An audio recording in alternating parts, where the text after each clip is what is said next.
Completely different scene from our Florida videos, coming to you live with an update on my wife's 2019 Yukon Denali XL. And if you were guessing from the thumbnail, no, thank God the engine did not blow. We don't have any lifter issues. I know that was a little bit of clickbait, but thank God the 6.2 gods didn't get us this go around. Battery and alternator went. We went for a hike the other day here in the mountains of Colorado, and the car wouldn't start. Thank God I had my NOCO jump battery pack, and we were able to jump it. I got a quote on a few different shops around here, and like they wanted anywhere between $600 to $850 to replace a battery and an alternator, which was absurd.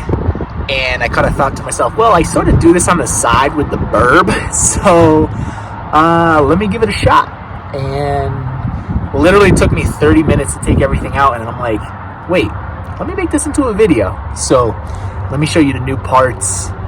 Still waiting on the battery. I ordered a AC Delco battery and then like a generic alternator. I don't know if we're gonna keep this vehicle that much longer. We knew what we were getting into with all the 6.2 liter issues, and even though they happen post 2019 more often, this was a higher mileage engine that we bought from our friends, so we kind of knew the history, and it was a really good deal, so we couldn't really pass it up. And with a growing family, we needed another bigger vehicle, but I don't know if we're going to keep this long term, so we just got to get it up and running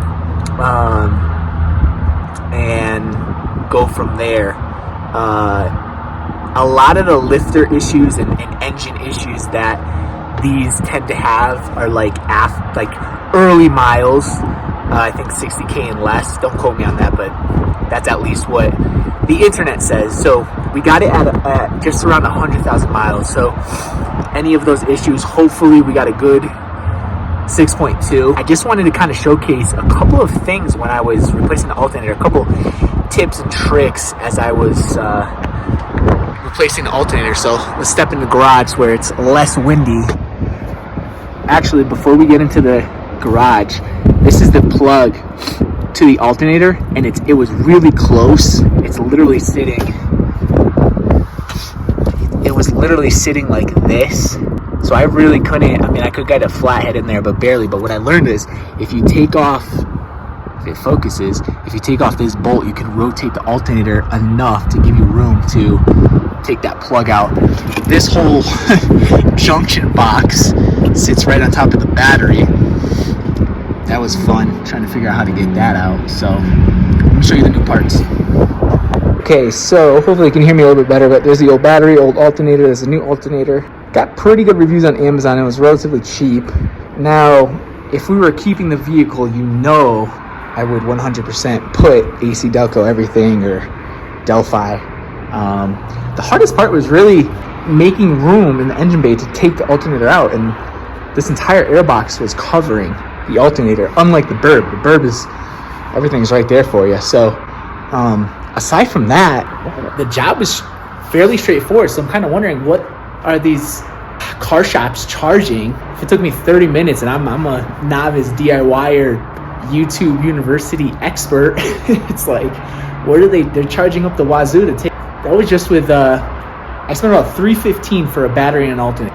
So, and again, I don't think we're gonna keep this long term because it still runs and drives great. The engine doesn't tick. I'm having some suspension, that air ride suspension in the back. I'm having some issues there, but I want to get this thing dialed to the point where it's sellable. So I got the new alternator. I'm waiting on the battery. Hopefully it comes in later today, because we are shipping this puppy back to Florida, doing that snowbird life, and the battery comes in later today. But they need this running to get it up on the truck. So fingers crossed, no issues. I know these projects, I prayed to the GM gods, please let this be a quick project. So hopefully I can get everything. I took everything out yesterday. Forgot to record, of course, because I'm still new to this YouTube thing. I decided, let me do this into a two-part video where I can, take everything out, stage one, then once everything comes in, slowly start piecing it back together. So fingers crossed, I'll keep you posted once I get the alternator back in. All right, I had a little bit of an issue clipping this in, but thank God it went in. I thought I got the wrong alternator. But as you can see, this is the longer bolt of the two. So there's a shorter one that goes here, if I can focus, and then the longer one goes here. So once you get this here, you can see you can rotate this just a little bit. Don't go crazy, to get it to give you a little more space back here. So obviously it's still, you got a wire connector, so be cognizant of that. But you know, I'm not doing a how-to video because there's a million videos on how to replace an alternator. So you know, this is just a high-level overview. I think that's the ground, right? Basically power, electric plug, ground. Where is that ground wire, by the way? Okay, let me let me look at this for a second.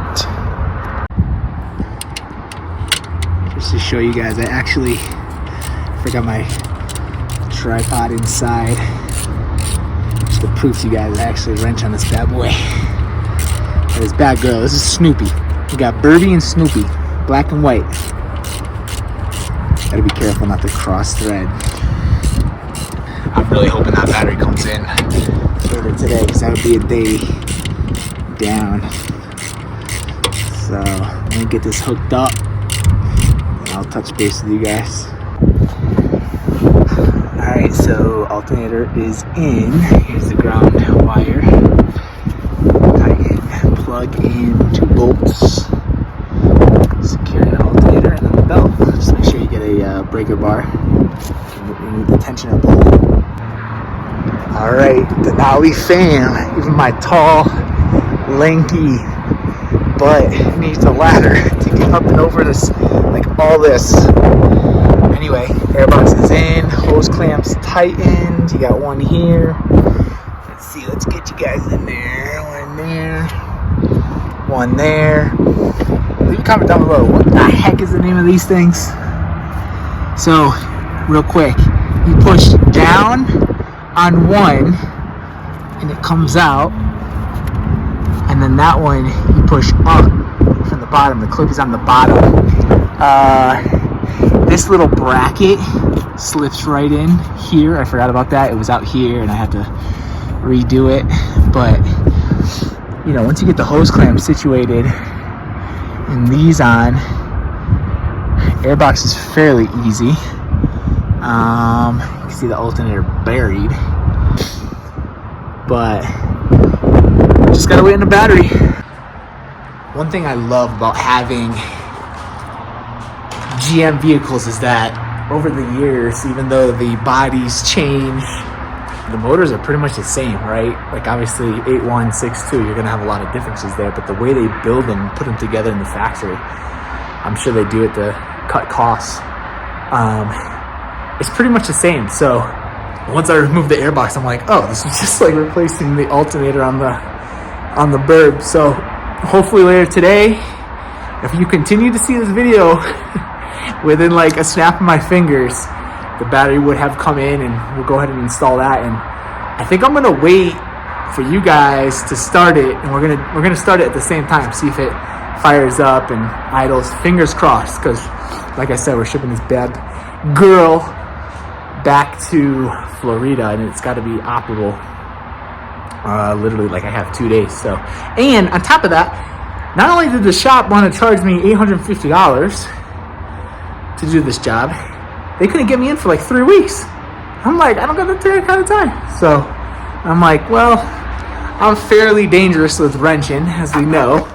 And if we fail, we try again. 50 cent shout out to you, my friend. So anyway, stay tuned. Hopefully the battery drops in and this thing fires up as if it was never broken in the first place. Yet again, we have a 20 plus year old vehicle holding it down for the family. That's why I buy old vehicles. They just work. 2000, 2006, I feel were the best years GM. Big lazy boy plush, recliner seats. Like you can go for days driving in those things. Now everything's like hard and has edges, but you know, it's just the way the world turns. So stay tuned. Next, hopefully battery. Well, you know what that means. New battery's in. Terminals are hooked up. Went with an AC Delco, nothing but the best for my wifey, for my wife. I don't know, I've been doing this for years and I've never had corrosion issues on the terminals. A little bit of a dielectric grease on the terms, and I just got to hook up the bar that goes across here, the support bar. But I wanted to fire this up live with you guys. Let's see. Oh, that's a good sign.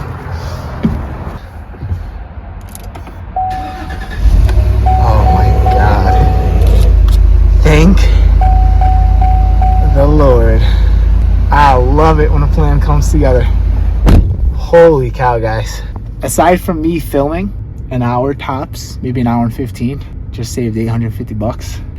Let's see, because normally it was dropping back down to like 11 volts. So I am so glad that is fixed for now. I mean, she started on her own, so let's go check the engine bay.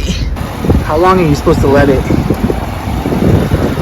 relearn itself after throwing in a new battery? Anybody know? Leave a comment down below. But we good. We throw this bar on and we will do an official outro. Just like that, Berbers, Bourbon lifers. Today, Denali lifers. Nice little break. I'm doing things on the Burb. Don't worry, more mods soon to come.